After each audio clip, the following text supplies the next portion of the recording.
Welcome back to you, Patrick Christie's tonight with me, Alex Armstrong. Well, coming up, Shadow Transport Secretary Richard Holden will be joining us, and that's very, very, very soon. But first, Gen Z are flocking to the National Trust sites to escape social media and relieve climate anxiety. Oh, poor them. Well, recent research shows that adults aged 18 to 44 were more likely to visit heritage, landscape and culture sites than older generations. Maybe because they've already been, I don't know. Anyway, the conservation charity has seen a surge in popularity among young people, with their memberships rising 35% in the last year. Well, I'm now joined by climate activist Sean Irish. Sean, thank you so much for joining me. Now, listen, I have this conversation with people very regularly.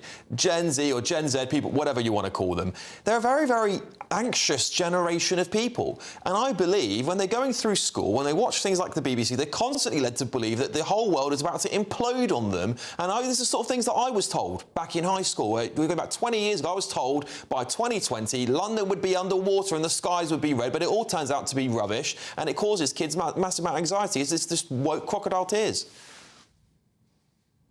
That's an interesting viewpoint, Alex. They're not teaching me that in my schools.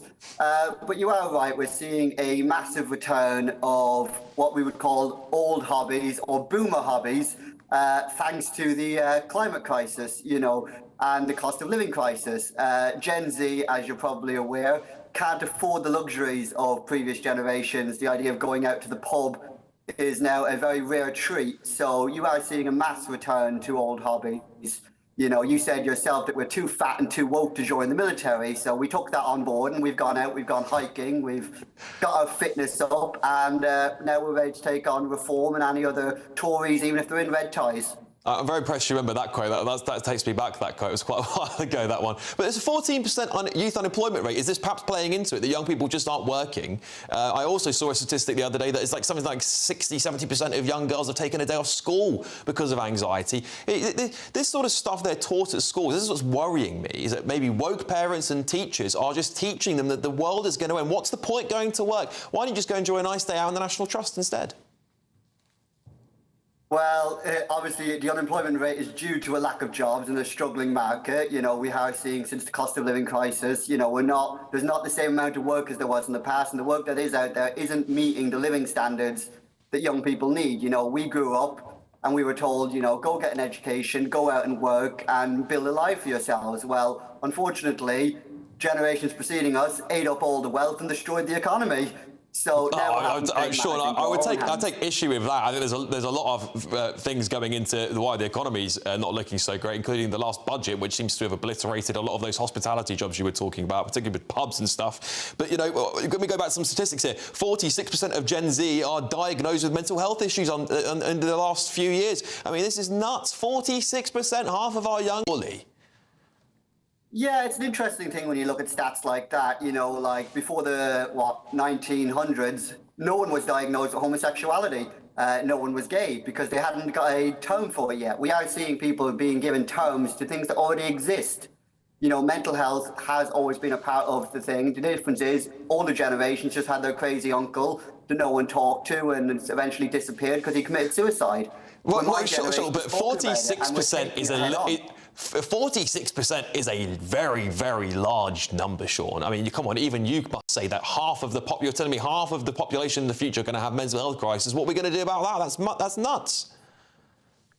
So there's a difference between a diagnosis and a crisis. Getting a diagnosis is the first step in avoiding a crisis and dealing with the crisis. Unlike previous generations, we are not ignoring our mental health. We are tackling it head on because we know that your generation and the generation previous will mock and laugh and will not help us. So we're taking it into our own hands and we're looking after ourselves because quite frankly, we're done with the ridicule that we've received. It is time for young people to look after ourselves. Your generation failed. You didn't fix the economy. You didn't do anything on the climate crisis. You've dragged us into more wars and you just continue to elect people who don't represent us.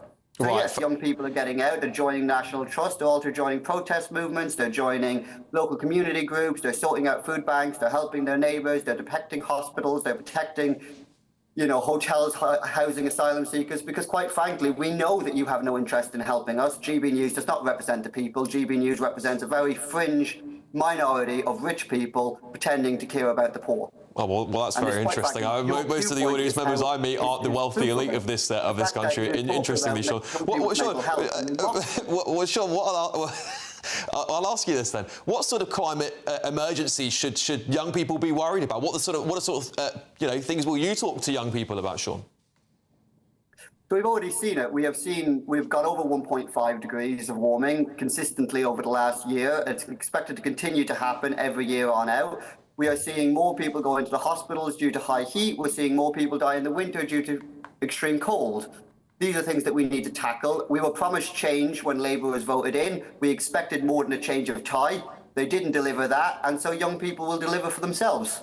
Right. Well, I mean, what is it that young people can do? Because at the end of the day, the government's pushing an extreme net zero agenda. It's killing our farms and destroying our countryside, things that I would have thought climate activists would want to protect, frankly, but it doesn't seem that you really care about that. It's only if you've got solar panels everywhere that are destroying the environment. You seem to love that, don't you? And the wind turbines that are also impossible to decompose in our environment. Also, you love those too. I mean, I don't really, it doesn't make a lot of sense to me, Sean. One of those. Let's take windmills for a second.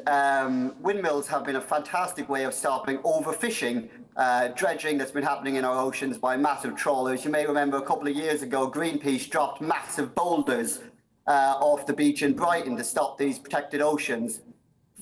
Windmills do quite the same. We've seen the coral reefs. So just shove those windmills right into the bed of the ocean. That'll stop climate change. Yeah, I mean, the problem with windmills, Sean, as you know, wind turbines, is that it costs us just as much money to turn them off and keep them switched off because we can't do anything about the energy they produce. I mean, they're useless and they destroy the countryside. As you can see, all that pavement. What do you think about all that pavement around that beautiful landscape there?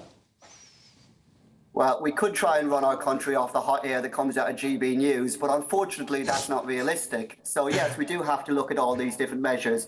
The science is on the side of green renewables. The thing that's not is profit. Okay. Because oil and gas industry is in the pocket of Labour, in the pocket of the Tories, and in the pocket of Reform. Yeah, okay. So young people, again, are going out. Yeah, I think young people just want opportunities. I don't think they care about anything else. They think they just want to have work and have opportunities. But there you go, Sean Irish, climate activist there. They never want to plant trees. I don't understand why they don't want to plant trees. I think I love trees. Anyway, thank you very much, Sean. Right, coming up, 1,097 arrivals in small boats in the new Home Secretary's first day.